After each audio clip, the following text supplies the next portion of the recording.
the US President Donald Trump is expected to host an event in New York on reforming the United Nations. It comes a day ahead of his first address to the General Assembly, in which he's expected to discuss North Korea, global security and climate change.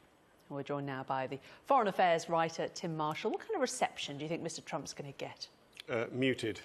I mean, well, there are some countries like some of the Arab states, the Gulf Council states, they feel reasonably warm to him, but it'll be muted.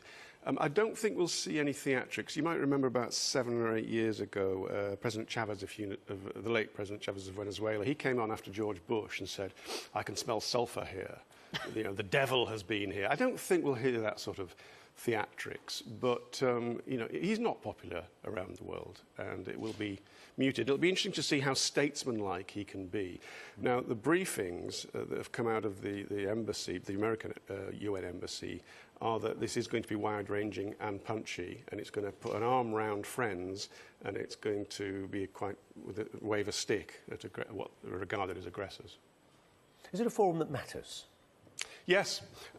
Well, I was going to come on to Theresa May's speech, so let me juxtapose the two. It does matter very much what President Trump says, because we get a direction of travel, we get potential hints of military action against North Korea, which has not gone away. They have said, his ambassador has said, diplomatic options are almost exhausted. So there are genuine nuances to look for in his speech and in other people's speeches. Right, what's your direction of travel for the next year? There are other people that come, and it really isn't worthwhile. Now, with respect to Mrs. May's speech tomorrow, okay, it's at 1:30, I think, New York time, 6:30 our time. It's not the graveyard slot. There will be people in the room, because it's quite embarrassing if there's nobody there, which sometimes does happen. But Mrs. May's speech, I really don't think will make headlines. Her big speech is on Friday in Florence. She can hardly give all her lines away. So expect from her some rather bland remarks about the war on terror, partnership with Canada and the great new trading relationship, but no real meat. Whereas Trump, I think you have to parse pretty much every sentence to try and divine wither US foreign policy. Well, as Colin said, you know, is the UN, is it still relevant? Is it important? The body itself, I'm afraid, is not very important as a global government. As a forum for discussing ideas, it's important. As a forum for funding, let's say, United Nations disaster relief, it's the only gig in town, really, that has got the global heft.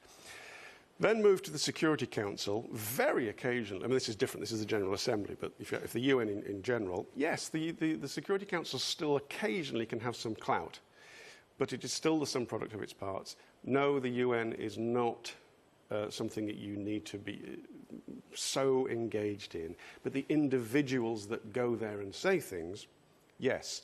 Trump's speech, I will watch with interest. Mrs. May's speech, I'm afraid I'll keep a passing interest in and wait for Friday, because that's the big one, much bigger.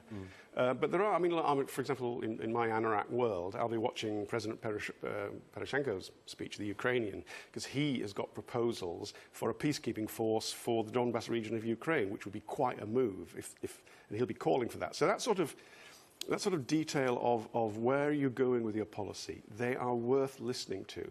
Does it change the world? No. It's just since you mentioned Poroshenko, and it's, you know, Ukraine has slipped off the international bulletin headlines, hasn't it? But I mean, I forget, it was quite hyperbolic what he had to say about those Russian war games, saying they could usher in a new continental war, which was quite a statement, wasn't it? But it's gone quiet, but it hasn't, not for you, Anorak. It's what the foreign policy experts call a frozen conflict. I mean, it flares up into some heat every now and again, but essentially it's parked. Between Russia and Ukraine and all the interested parties, they've parked that conflict. Now, every now and again, it comes back into play. If the Russians want some movement on Syria, they can say, we have great influence here and we can give you something. So it's a frozen conflict that can be reheated at a time of other people's choosing, which, again, I go back to. I'll be listening to Poroshenko for some detail. I'll be listening to Mr. Trump for tone of American foreign policy. Is he growing into the job? Because it's his maiden speech. I want to tell you one more thing I'll be looking for.